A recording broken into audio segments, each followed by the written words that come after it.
Hi, everyone. I'm Bob Kagan, the Carnegie Endowment International Peace and one of the directors of the Foreign Policy Initiative. And I want to welcome you to our second panel and discussion today. And we're quite honored to have with us one of the leading experts on foreign and defense policy in the U.S. Congress, Senator Jon Kyl.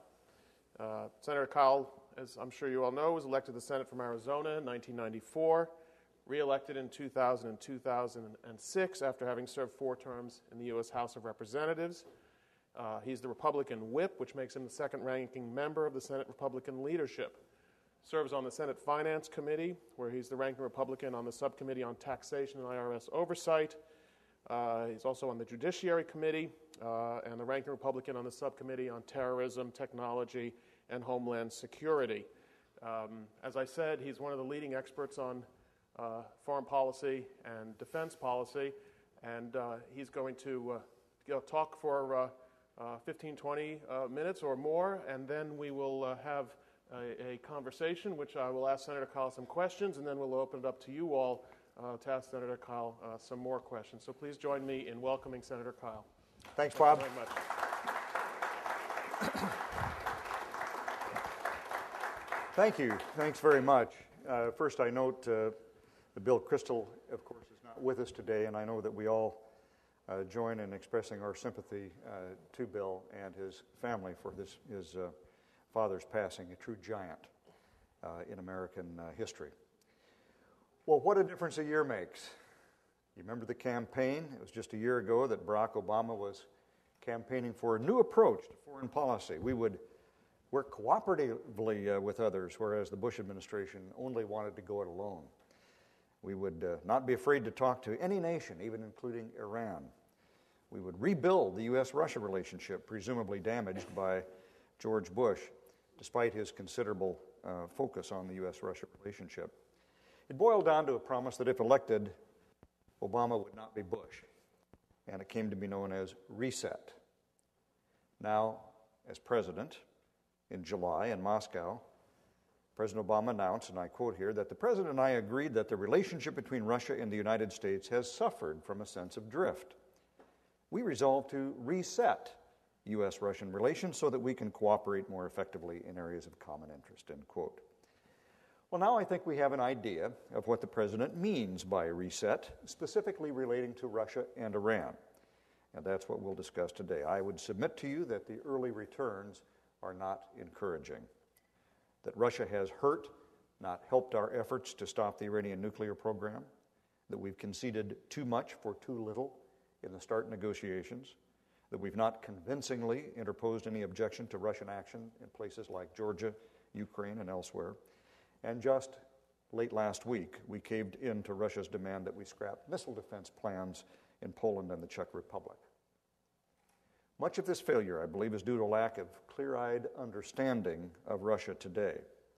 Formulating a policy for relations with Russia should start with an appreciation of Russia's quest for a restoration of its empire. The narrative of Russian foreign policy since the Putin era began, as he put it, is that the fall of the Soviet Union was a historical tragedy, actually the greatest geopolitical catastrophe of the 20th century. Putin's own words. This perspective motivates Russian policy to reestablish hegemony over its former Soviet republics and the captive nations under the Soviets' control. If these nations fall further into the orbit of the West, read America and NATO, then there's less hope for restoration of this once great empire, they reason. Another Russian interest, of course, always at play in its foreign policy is enhancing its economic position, which is overly dependent on the price of oil and gas. So keeping things stirred up in the Persian Gulf region, for example, does elevate the price of petroleum. So how should the U.S. be informed by these propositions? First, we need to decide whether it matters to us that Russia would reestablish significant influence or control over the former Soviet Union and Eastern Europe. The answer to most of us is too obvious to require articulation, but apparently not so to some in the Obama administration. And there's precedent for their thinking. recall that accommodating our Cold War policy to captive nations was for a long time deemed the less bad alternative to direct confrontation with the Soviet Union. In many ways, Obama's policy is reminiscent of détente during the Cold War. From what we've seen when the Obama administration makes policy with regard to Eastern Europe and the Caucasus, is it not the case that the first question seems to be, how will Moscow react? Is this really progress when we seek a new Russian policy? How is this an improvement from where we were before Ronald Reagan decided that we needed to confront evil that was the Soviet Union? Here's the question I have. If freedom and security of Russia's neighbors is threatened today, is Obama with Carter or Reagan? That's the test. Perhaps the clearest test case now, defining the new policy of the Obama administration, is reflected in the decision last Thursday to stop implementation of the Bush plan to deploy an operational ballistic missile defense in Poland and the Czech Republic. Now, let me be fair to the Obama administration. Unlike the clumsy, unilateral decisions of the Bush administration, the Obama administration was clever and transparent and sophisticated. It phoned the Czech and Polish governments early on the morning of the 70th anniversary of the Soviet invasion of Poland, after the news had leaked, and I believe after Russia had been informed. George Bush and Condi Rice would have had to work pretty hard to top that for classy diplomacy. The implications of the decision on American and European defense against an Iranian ballistic missile attack are significant. But my focus today is on the international political implications of the decision. Poland and the Czech Republic are democratic nations with defense cooperation agreements with the United States. Both are members of NATO, and both have sent their soldiers to support the United States in Iraq and the entire NATO alliance in Afghanistan. And in both cases, I think it's fair to say that these nations have done so with a vigor and an enthusiasm for helping to liberate other oppressed peoples that is not shared by most of their Western European counterparts. And everyone knows the fear these countries have that if the stakes with the Russians got high enough, they could again be thrown under the bus as they were after World War II. And who would blame them for concluding that that's just exactly what happened? Here are the headlines from last Thursday's action from the largest Czech daily newspaper. No radar, Russia won. From a Polish paper, betrayal. The U.S. sold us to Russia and stabbed us in the back. And they have reason to be concerned about Russian intentions, I submit, especially since the recently enacted Russian law on defense. You might have heard about this. It's clearly meant to authorize military adventures in Russia's near abroad. I think the U.S. decision was even more galling because of why the Russians had objected to our previous policy and therefore why the administration presumably felt a need to respond. No one took seriously the Russian claims that missile defenses in Poland and the Czech Republic actually threatened Russia, a point made by President Obama himself last Thursday. It wasn't really about the missile defense shield to the Russians. It was about where we wanted to put it. A senior official of the last administration once noted that the Russians told him that we should put the missile defense shield in England. The senior U.S. official pointed out that from England, these missile defense interceptors really could pose a threat to a Russian missile launched against the West. The Russian chuckled and said they weren't really concerned about that. What they are concerned about is Western military hardware and presence in countries previously under the Soviets' control. It's hard to imagine any Russian quid pro quo that would be worth compromising the principle that we can support our NATO allies, even in Eastern Europe. It's even harder to justify our turnabout if the Obama administration did not negotiate a quid pro quo from the Russians, and it's not apparent that that was done. Russia's envoy to NATO recently said, and I'm quoting here, "Those who are talking about a concession to Russia are primarily those who are looking for a bargaining chip and seeking extra dividends of some kind from us. It's actual fact, the Americans have simply put their own mistake right, and we are not duty-bound to pay for someone to put their own mistakes right." Moreover, the Russians seem to be attempting to capitalize on this momentum on the very day that the President announced his decision to halt the implementation of the third site, Vladimir Putin complained that relations between our two countries were still tainted by, as he put it, rudiments from the previous era. And he called upon the United States to step up efforts to ease Russia and Belarus and Kazakhstan entry into the World Trade Organization. Well, I believe everyone knows what's going on here, and that's the problem. Russia will be emboldened by what we did. Countries like Iran and North Korea will take note. And our allies, either those who rely on us, say a country like Japan, or on whom we frequently rely for support, for example, Great Britain, will calculate their future policy with this new American realism in mind. Most distressing, those nations wondering whether to get behind U.S. efforts in the Gulf region or throw in with Iran now have some new thinking to do about the value of a close relationship with the United States. Among the many nations which will be nervous about the president's strategy are U.S. friends in the Caucasus. Even before last Thursday, Georgia had reason to be alarmed. We just marked the one-year anniversary of the Russian invasion of that nation. Russia still has not fully withdrawn despite constant international pressure, and all the while, Russian forces have dug in deep in South Ossetia and Abkhazia. And on that recent anniversary, has Russia been asked to take the steps required of it a year ago to withdraw from Georgian territory? Or was the attention focused on whether Russia would attempt more conquest there? Is that now our baseline in defending the sovereignty of a nation we considered for NATO membership? Ukraine. For Russia, Ukraine isn't just a former client state. It's access to a major seaport for the Russian fleet and a source of particular sensitivity. Of course, Ukraine's departure from the USSR triggered the collapse of that political entity. Russian meddling in Ukraine's upcoming election is clear for all to see. One Ukrainian scholar noted, and I'm quoting here, that wars and conflicts begin with discussion of them as an option. Now, for the first time in years, the word war is being used here, and it's not dismissed as impossible. Given Western reaction to the invasion of Georgia and the decision last Thursday, what reason does Russia have to worry if it attempts to protect Russian nationals in eastern Ukraine, or, as seems likely, it simply aids in the toppling of a pro-Western president? Another area that offers insight into this new policy with Russia are the START negotiations. Russia has long been interested in entering into binding arms control treaties with the United States.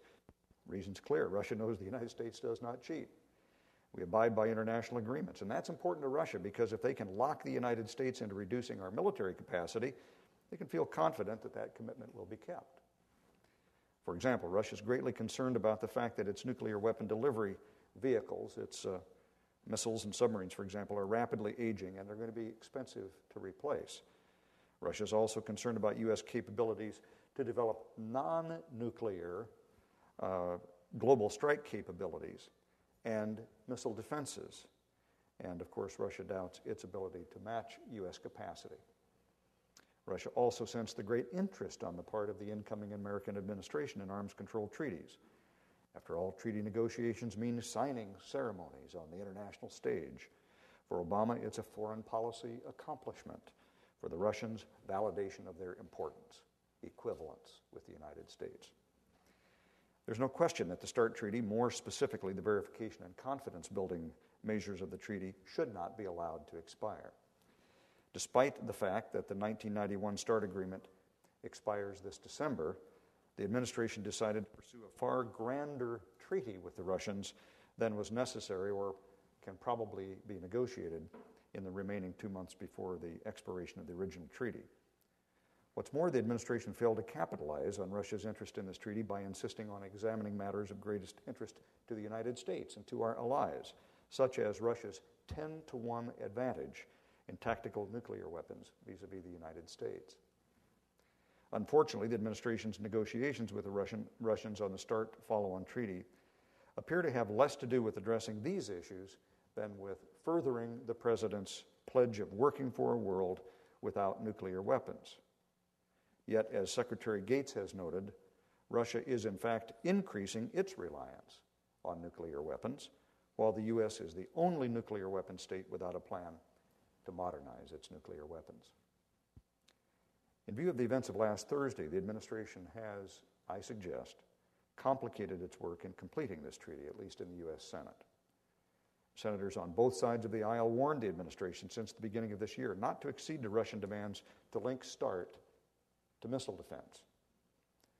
One cannot even say the administration has chosen to ignore that counsel and agreed with Russia to link strategic defenses with offensive weapons, because we appear to have unilaterally conceded a key missile defense point without tying it to a concession on offensive weapons or tactical weapons. There can be no question that this sends the wrong signal to the Russians and to the Senate. Iran is another opportunity to evaluate the new Obama policy. The effort to persuade Iran to forego its nuclear weapons program. The president may have hoped that he could get cooperation from Russia with the decision that he announced Thursday, and it's possible, but I wouldn't bank on it. And it strikes me that Thursday's announcement will actually complicate our efforts to get other countries to cooperate. We will soon see whether the gambit will cause Russia to join sanctions, or get Russia to end its involvement in the Iranian ballistic missile program, or terminate its contract to supply advanced air defense systems such as the Russian S-300 system to Iran. Early statements by the Russians suggest they're not so far impressed. Apart from how our new policy will affect the nations who we've tried to enlist to influence Iran, how about Iran itself? Conceding to Russian demands in Eastern Europe is hardly the recipe for convincing the Iranians that we mean business. Moreover, the U.S. decision means that for now at least, we've stood down the third GBI site for missile defense to protect the United States from an Iranian attack. How serious can we be? The next test for the new Obama administration is whether it will support or oppose the new sanctions legislation, which I drafted along with Senators Lieberman and Bai. It now has 76 bipartisan co-sponsors in the Senate, over 300 in the House of Representatives. It deals directly with the import into Iran of refined petroleum products, a real Achilles heel for the Iranians, and a matter that the president actually spoke about in support of during his campaign. The clock is ticking. The Iranians are not talking. The more time passes, the fewer options available. Would it be impolitic to inquire when we might see the fruits of the new reset policy with Iran?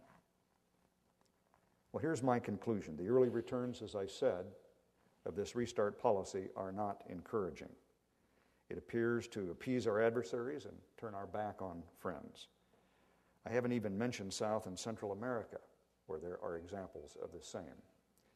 With regard to Iran, most experts believe that some form of regime change that reflects the will of the people there is the only peaceful way to influence their nuclear weapon program. If that's true, Obama's catering to Russian demands and talking directly with the Iranian regime bring to mind the entirely different approach by President Reagan to bring an end to the Soviet Union, the great collapse mourned by Mr. Putin. I can't help but remember what my friend Natan Sharansky wrote about the first time he realized that the Soviet Union's time was short. Here's what he said in his book. In 1983, I was confined to an 8 by 10 foot prison cell on the border of Siberia. My Soviet jailers gave me the privilege of reading the latest copy of Pravda.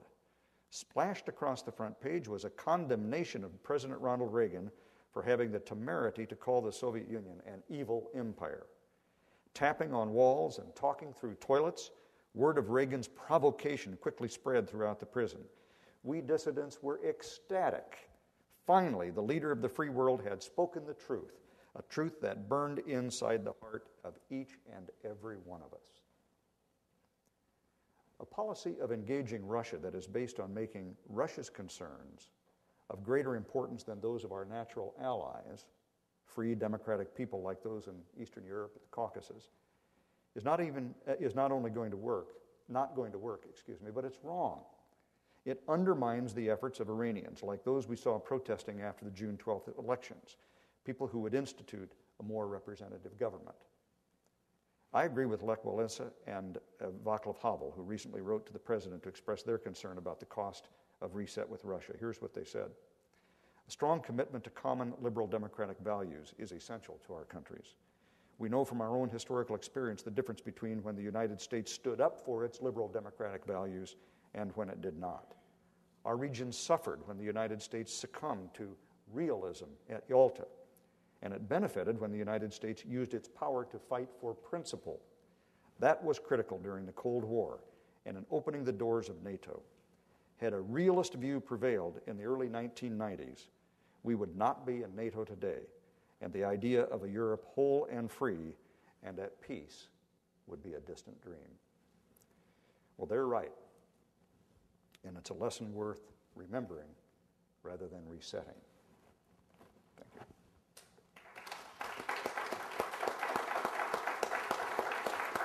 We're going to sit here? Thank you.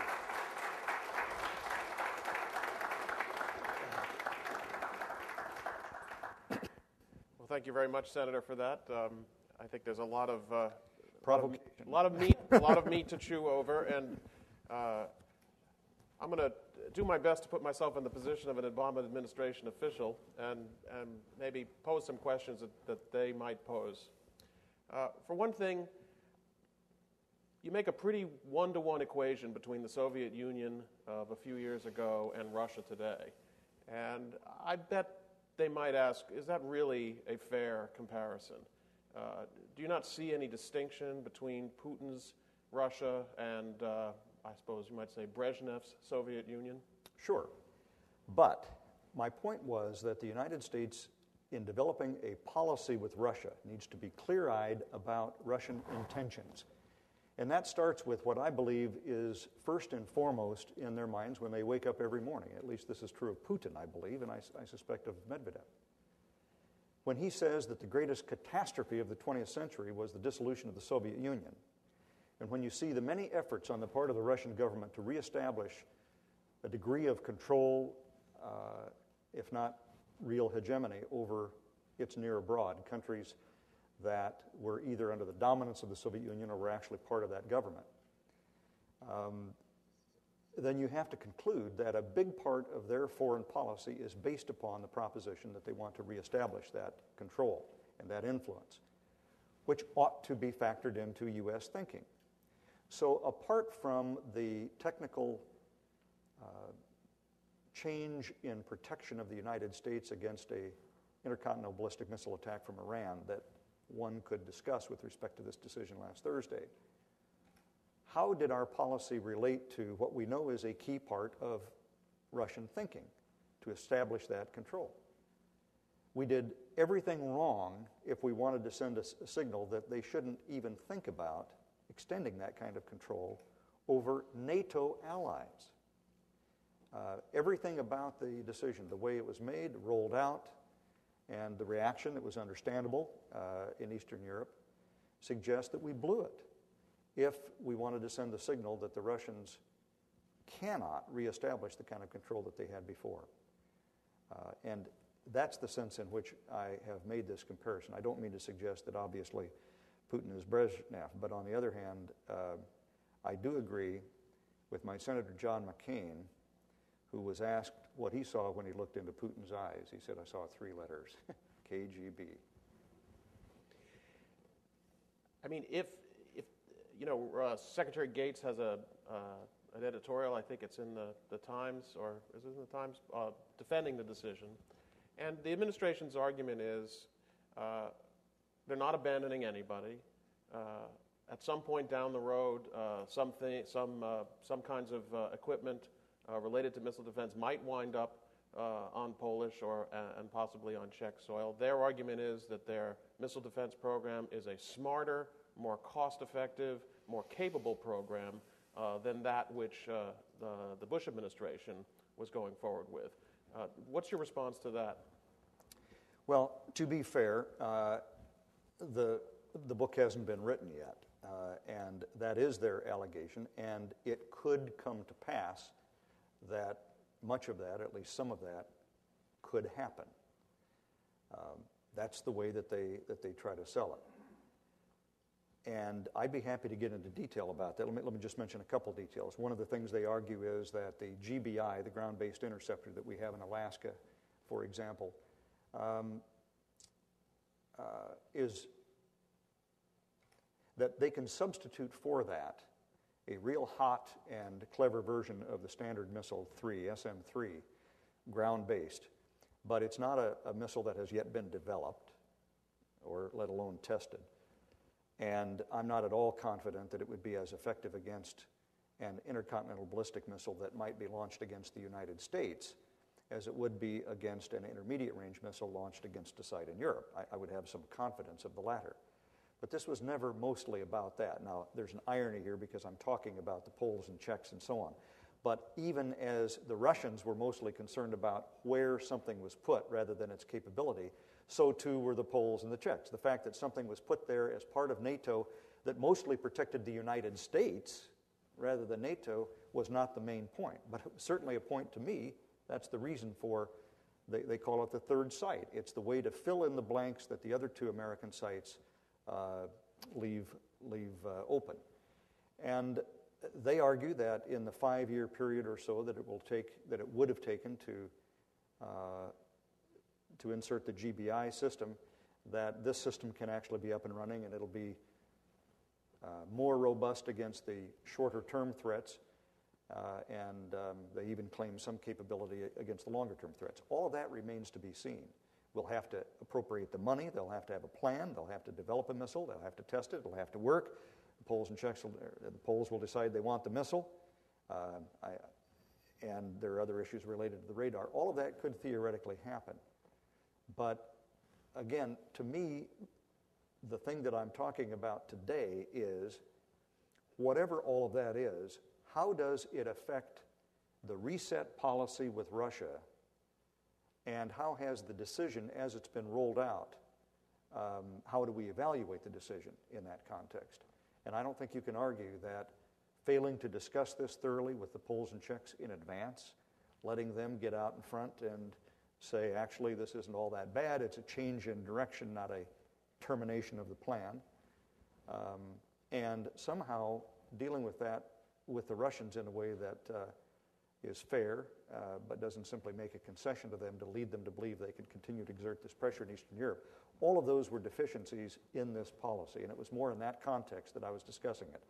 It would be great to have a technical debate with experts in these armaments to test the thesis of the administration against reality, and I'm certain, because I've spoken with some of the administration experts on it, that there is something to what they say. But that is a debate really yet to unfold.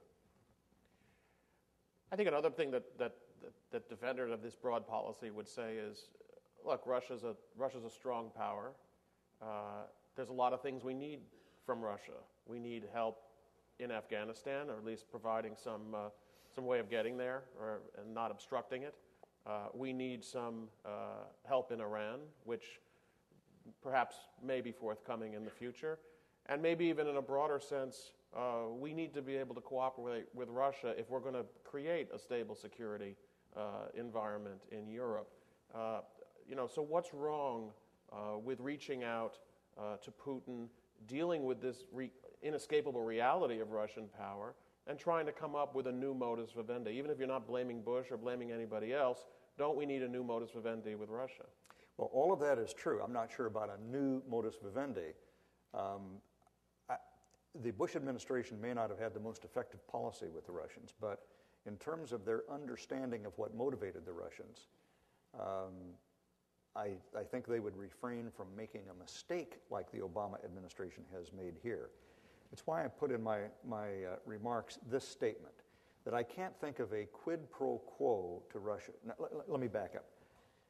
The reason we have problems with countries like Russia and China is because we do have a very complex, interdependent relationship. We need them for lots of things, they need us for a lot of things, and so it's hard to always condition decisions in a quid pro quo context.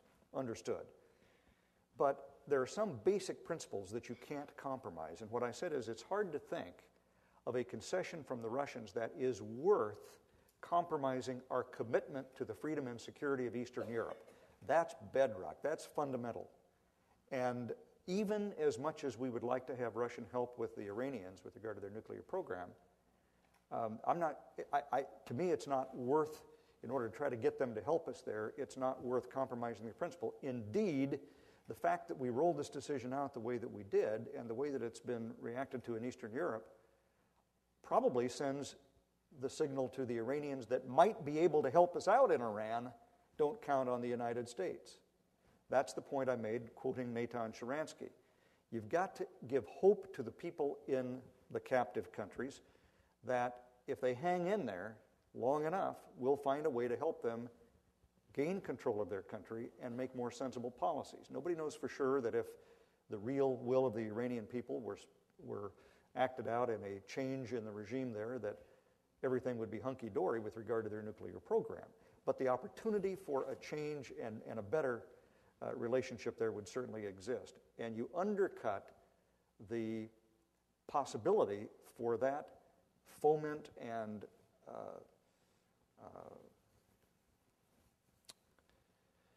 hope on the part of the Iranian people. You undercut that when you seem to make a deal with the devil, as is the appearance of the agreement or the announcement that was made last Thursday.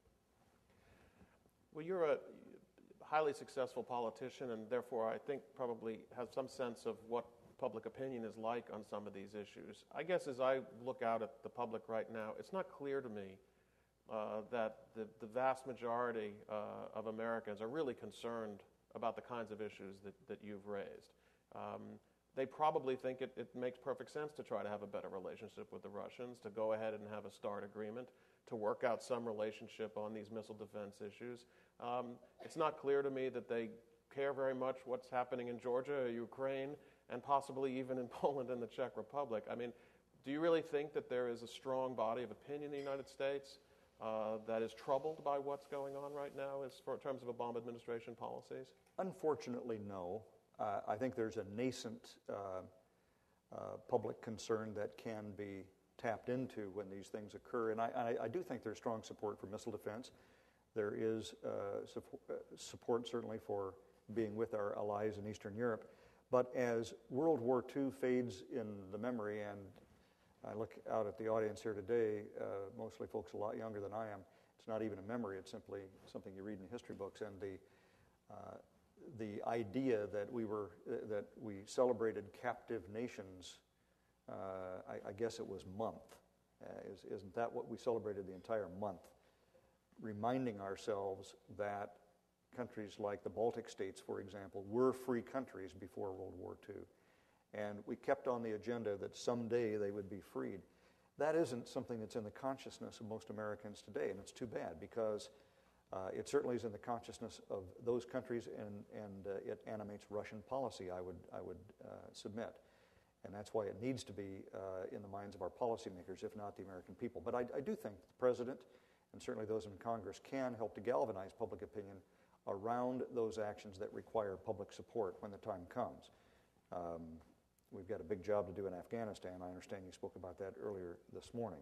That's probably agenda item number one. If the President likes to go on all the national TV programs and the Sunday morning talk shows and address Congress and so on, let's talk about galvanizing American public opinion around an absolute national security imperative, and that is winning in Afghanistan and saving Pakistan. Well, a little closer to home, there is recently announced a $2 billion Russian loan for arms purchases to Venezuela. I think there was talk about selling Venezuela 100 T-72 tanks and the famous S-300 missile defense system, which Iran is desperate to get and which Russia has not yet provided them. There's also talk today, I think the Russian general or admiral was talking about ship visits to Cuba, strengthening the Cuban military. What is your view? Is this all just a lot of smoke and huffing and puffing? Is this something that anybody needs to be concerned about? Well, we do need to be concerned about it. I mentioned South and Central America because I'd love to get into that debate one of these days. It has to do with Honduras as well as Venezuela and so on. But part of this is the tit for tat. It's okay, if you're going to play in our backyard, then we can play in your backyard. Well, to some extent, it's a lot less important.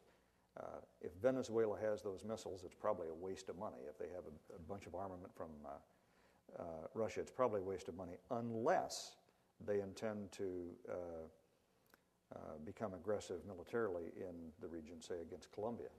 But they don't have any reason to fear the United States. So it's not as big a deal, but it, I think, illustrates the fact that the Russians are so obsessed with their near abroad that they would make expensive decisions that are rather foolish in our neighborhood just to remind us of that connection. Well, just a final question from me, and then open it up to the audience. I mean, there's going to be, over the next year or so, a number of significant votes on probably treaties that the administration is going to put forward. I presume there'll eventually be some kind of vote on a renegotiated START agreement. Sometime down the road, there'll be a vote on comprehensive test ban treaty. All of this is part of a package, I think, that the administration would like to put together for the non-proliferation treaty review, and is really, I think, part of the Obama administration's strategy to put more pressure on Iran by having a general effort around the world to reduce nuclear weapons, to eliminate testing of nuclear weapons as a means of their non-proliferation strategy. Again, these kinds of treaties are going to come before the Senate. Where do you think the Republican Party is going to be on these kinds of agreements? First, I'm not sure that the Iranian program has anything to do with President Obama's quest to rid the world of nuclear weapons. I think the two are unrelated. One can be used as a handy rationale for the other, but he's been committed to this since his college days, and he's committed to it. He has announced in his Prague speech the intention of moving forward with both START and CTBT. The START negotiations are hot and heavy as we speak, and the treaty could be submitted to the U.S. Senate late this year. It may drag on because rather than re-upping the verification provisions, which everyone, I think, supports, they're significantly reducing the numbers of nuclear warheads and potentially delivery vehicles and changing the mix of those things potentially, which could cause some deterioration in U.S. capability vis-a-vis the Russians. That's why I was a bit critical of the fact that we seem to be so hot to get a treaty for the signing ceremony that it represents that we might be making concessions that are both unnecessary and that are not accompanied by concessions on the part of the Russians. Having said all of that, if the administration doesn't make too many mistakes in the way it negotiates these numbers, if it pays attention to what the Pentagon says is necessary for our defense and submits a sensible treaty in that regard, I believe that Senate Republicans will join Senate Democrats in supporting the treaty on one big condition, a condition which has already been directly conveyed to the administration, and that is that a nuclear modernization program accompany the submission of the treaty. Specifically, the Perry-Schlesinger Commission recommended substantial upgrades in the nuclear infrastructure, delivery systems, warheads themselves, the scientific community's capability, all to bring back our nuclear deterrent capability to the reliable, safe, and effective form that it was in maybe 20 years ago. It has deteriorated significantly. It's in need of a huge injection of new policy and cash, and the administration has to begin a modernization program in next year's budget to begin to get that facility, those facilities and program back up to snuff. If it submits a credible program with good first-year funding in next year's budget, then I believe, and again, if the numbers are not too crazy, I think the Republicans would be willing to support that treaty.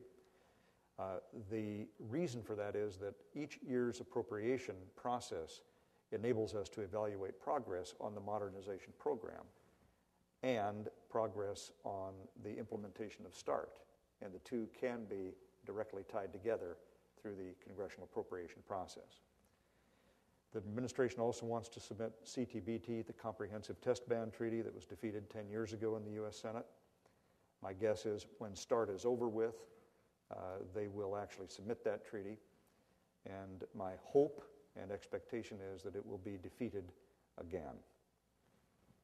I lied. I have one more question of a legislative nature. You mentioned the Iran sanctions legislation that you're a co-sponsor of and a leading supporter of.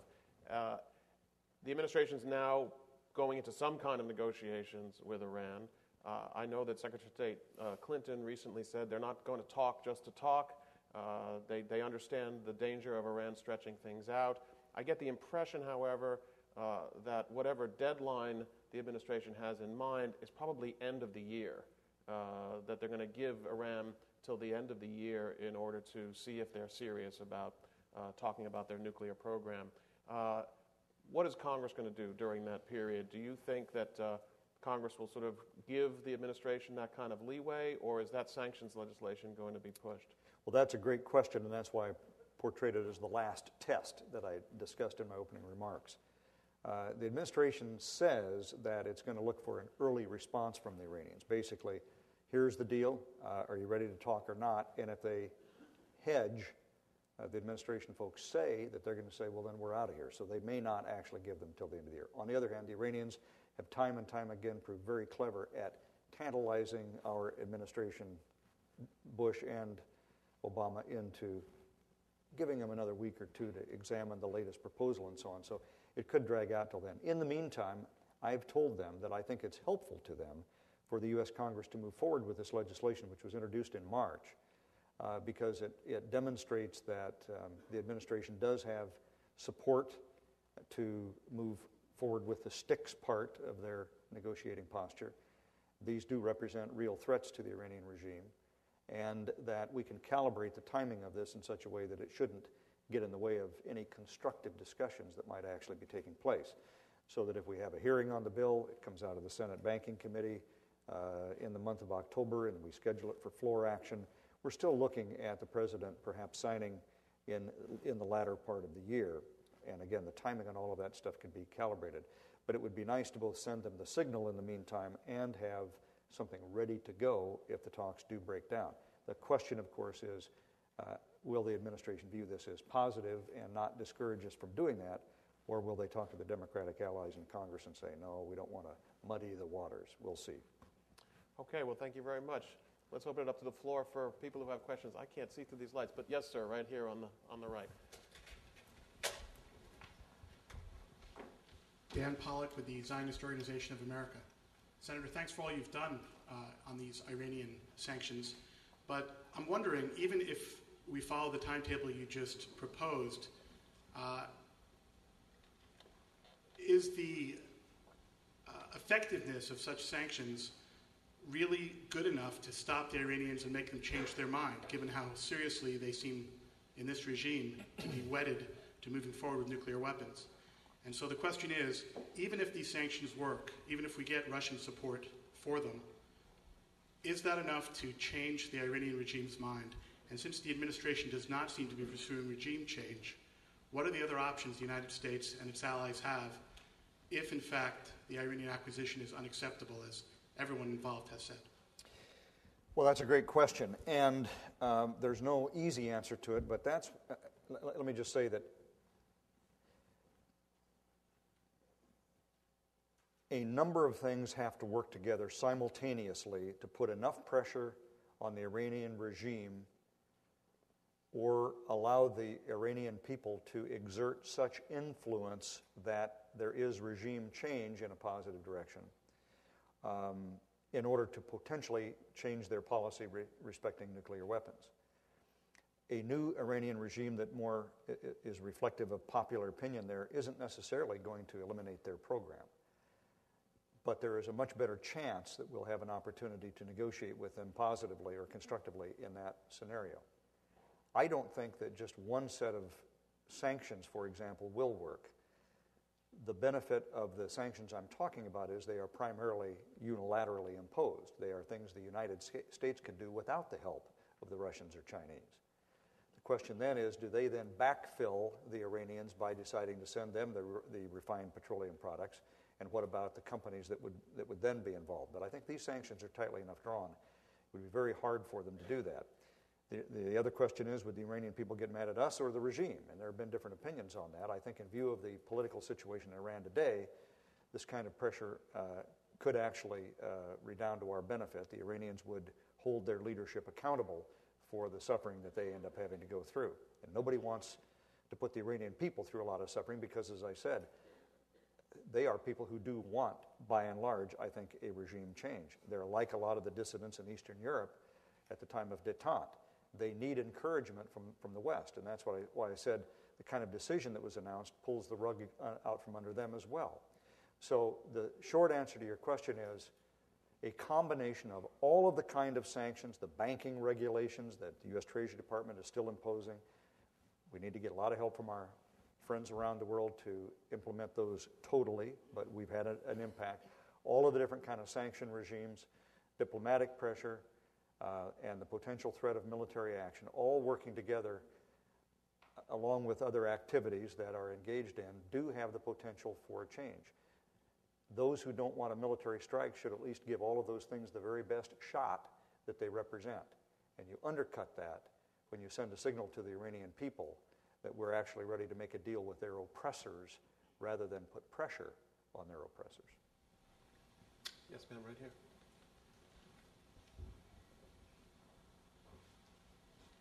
My name is Mariam Mimar Sadeghi, and I'm an Iranian American working on democracy promotion, human rights promotion in Iran. I'm wondering if you can say more about what President Obama can do on the rhetorical front. What can he say about democracy and human rights in Iran? What can he say about the elections that would help? Aside from the sanctions talk, what's been missing in his policy and his rhetoric that could help the cause in Iran? Thank you. You could probably answer that question better than I could, but that's why I quote Sharansky, and Václav Havel, and referred to what Ronald Reagan did. You have to find a way, and it's a needle to thread, to be sure. And I respect the president's wisdom of not interjecting himself so thoroughly right after the last election that the United States could be blamed credibly by the Iranian regime. But having said that, he obviously didn't go nearly far enough in letting the Iranian people know that we were concerned about this and that one way or another we would try to help find a way to support them rather than seeming to put all of our eggs in the basket of dealing with their oppressive regime.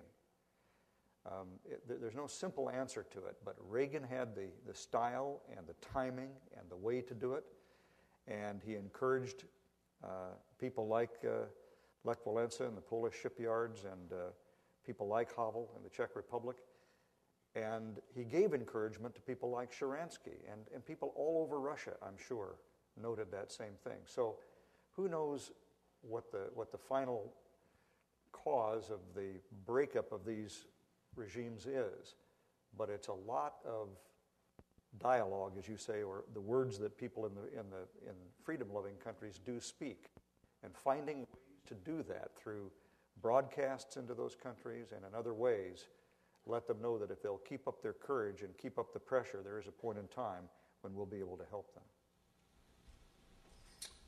Over here, Diana. Diana West with the Washington Examiner. I wondered if you could speak a little bit more about the extent of our reliance on Russian support for our supply line into Afghanistan and whether you think that figured into the missile decision. I don't know. And, part of all of this does have to remain confidential. I would like to think that there were all kinds of backroom deals that we struck with the Russians that will never come to light. And so I hate to be absolutely critical of the administration because just maybe they cleverly figured out a way to work with the Russians and so on. But based upon everything that you read, I find that impossible to believe. And I also think, as I said, that it's hard to imagine a quid pro quo that's worth undercutting our allies in Eastern Europe and indeed the whole concept of being free and secure from a threat from Russia. There are a lot of things we need in terms of cooperation from the Russians. There are a lot of things they want from us. And so there are lots of quid pro quos going on all the time. The trick, of course, is to marry the right quid with the right quo. But the simple answer, Diane, is I just don't know the answer. Whether there might have been something else, I doubt it. Yes, sir, on the aisle right here. Thank you. My name is Harris Milonas from George Washington University. I was wondering what's your impression of the EU involvement in this? I'm from Europe originally, and it seems that you're only seeing this as a US-Russia deal, and clearly the European Union has some policies for these member states, so I don't see how you're taking that out of the equation. And the security of those states is not just based on the U.S. involvement. Thank you. May I just, let me rephrase the question as I understood it, and if I'm incorrect, tell me. You're saying there's another factor in the defense of Eastern Europe, the European Union, and am I making a mistake by not including that in my analysis? Yeah. My reaction would be ask the Poles and Czechs how much they think they could rely on that.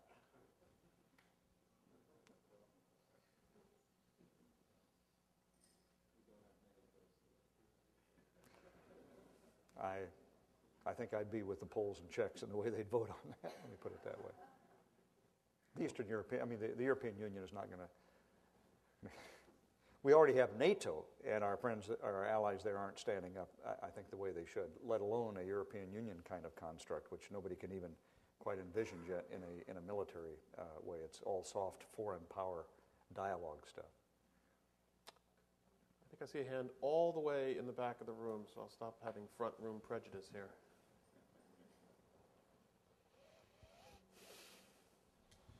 Michael Walsh, Forum 1 Communications. My question has to do with e-diplomacy, and I wanted to get your perception of the importance of e-diplomacy and whether or not you think the U.S. is making enough of an investment in e-diplomacy at the State Department. Of what kind of diplomacy? E-diplomacy? E. Yes, electronic diplomacy, Yeah, using the internet and social media. Yeah. I don't mean to be facetious. Could you explain a little bit more what you're referring to, how it would work? Are you talking, for example, about alternative means of communicating in countries like Iran through the internet? Exactly, using Facebook, social media, other aspects. Yeah. Huge potential there, no question about it. And I'm not an expert in it. Obviously, our State Department and also the affiliated entities, Radio Liberty and so on, are engaged in that kind of thing. It can be hugely important. But let's also don't forget the Radio Europe and Radio Liberty, who can do a tremendous job too, actually based in Prague in the Czech Republic. Just working our way back up again. Yes, ma'am, right back there. Yep.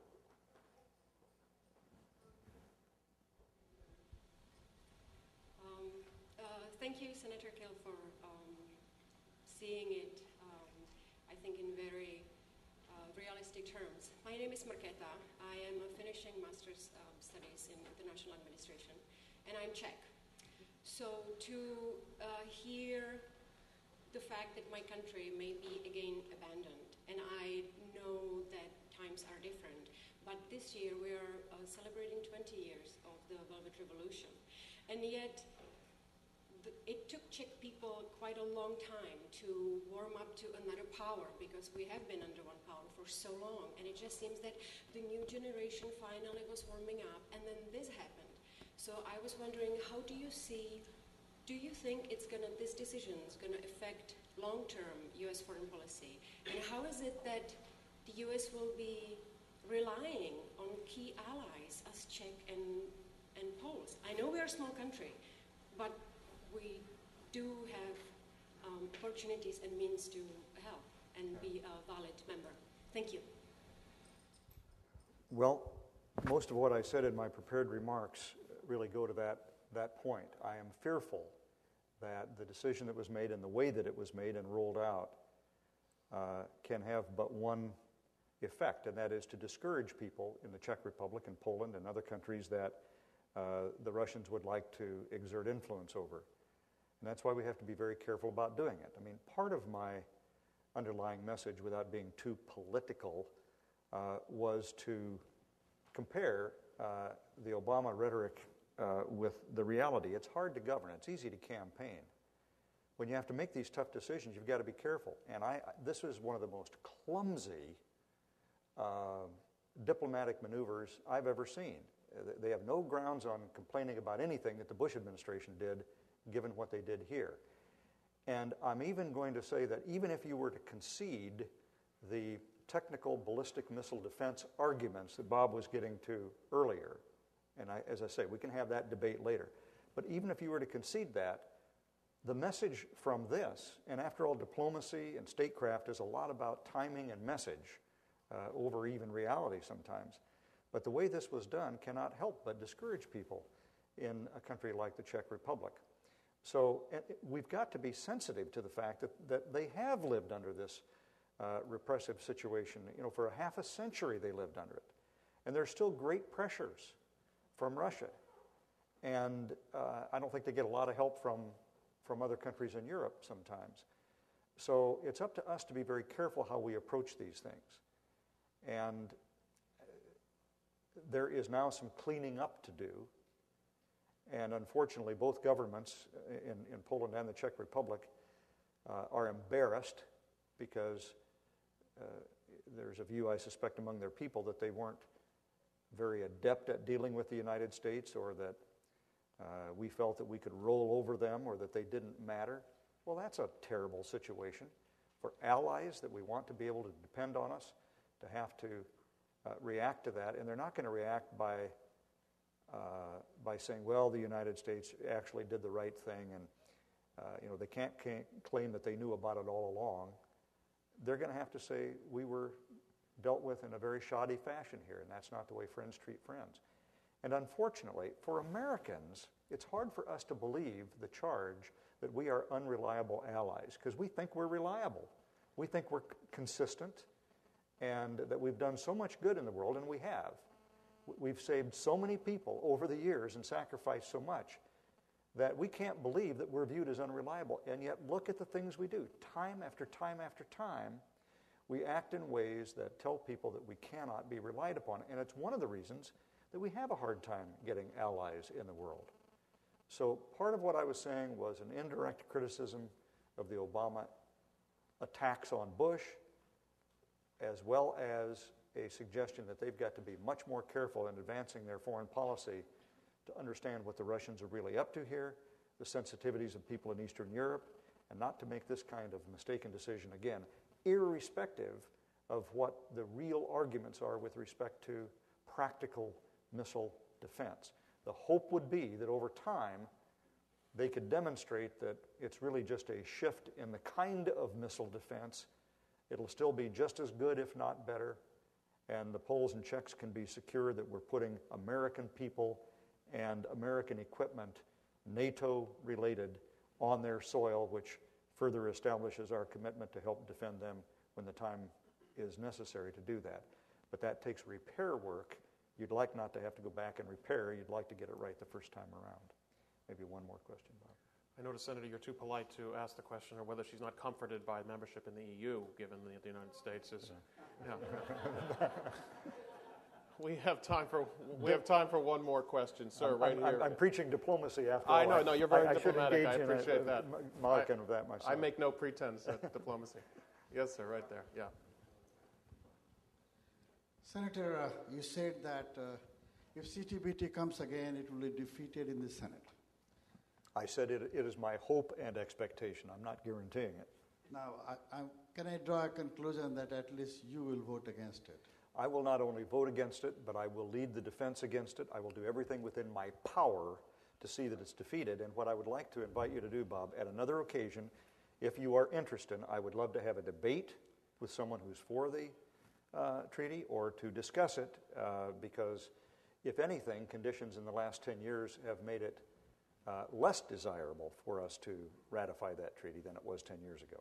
Senator, you know that India is one of the countries that's holding that treaty, and I do remember one time you were opposed to India's nuclear test, but then probably you supported the civil nuclear bill. Yeah, you're talking about the United States? Yes. Yeah, not so me what personally. is your situation with respect to what would you like India to do on CTBT this time? Well, again, I assume by you mean the United States government. Exactly. No, Yeah. no, I'm asking your opinion. Well, okay, let me answer both ways. The position of the Obama administration will be to put a lot of pressure on India Exactly. to ratify the treaty. I will oppose that. Look, I think people need to do what they think is in their best interests. And when you live in dangerous neighborhoods and you have national security reasons to want to protect yourself, you're going to do what's necessary for that, which is why I think these treaties that ostensibly give up, not ostensibly, that gives up this right on the fuzzy notion that your national interest will be just as well off if you give it up. That is a fuzzy notion. That's not realistic. This so-called new realism gets all starry-eyed when it comes to things like arms control treaties. And that's why I don't think it's realistic for the United States to expect countries like Israel, Pakistan, India, Iran, and others to ratify the treaty. And it does take all 8 countries that have to ratify it that have said they won't for it to come into force. So I doubt seriously that it ever will come into force, which is another reason for the United States not to ratify it. But the argument is, well, if we do, then maybe some of them will. I'd like to see the names of the countries that will if we ratify it. I don't think that'll happen. Thank you. Well, thank you, Senator, very much. First of all, thank you, audience, for very Thanks, intelligent questions, and thank you for your time.